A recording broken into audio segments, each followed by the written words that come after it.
Welcome to our channel. Today we how to authorize Looker Studio to refresh Google Sheets blends step by step clearly. To begin, open Google Looker Studio in your web browser. Log in to your account using your credentials.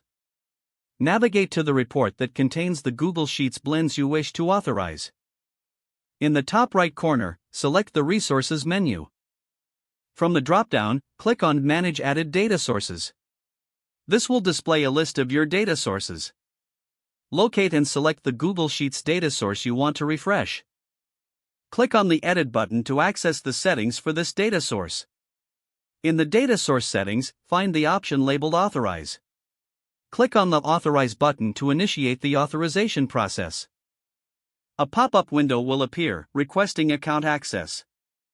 Select the Google account that you want to use for authorization. If prompted, review the permissions that Looker Studio requests. Click Allow to grant the necessary permissions. Once authorized, return to your data source settings.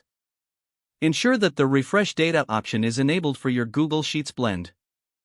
To apply the changes, click on the Done button. Now, you can verify that the Google Sheets data source refreshes automatically. Navigate back to your report and refresh the page. Your blend should now be updated with the latest data from Google Sheets. Repeat these steps for any additional data sources as needed. You have successfully authorized Looker Studio to refresh Google Sheets blends. If the page does not load, refresh the browser or try again in a private or incognito window.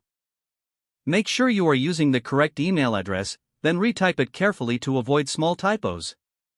If your password is not accepted, use the Reset option and create a new strong password you can remember.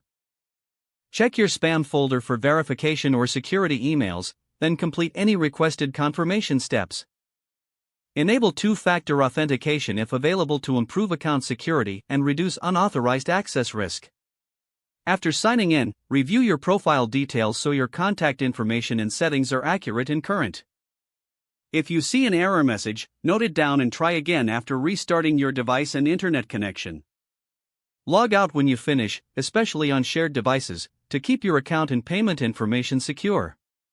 Don't forget to like this video and subscribe to our channel for more step-by-step tech guides.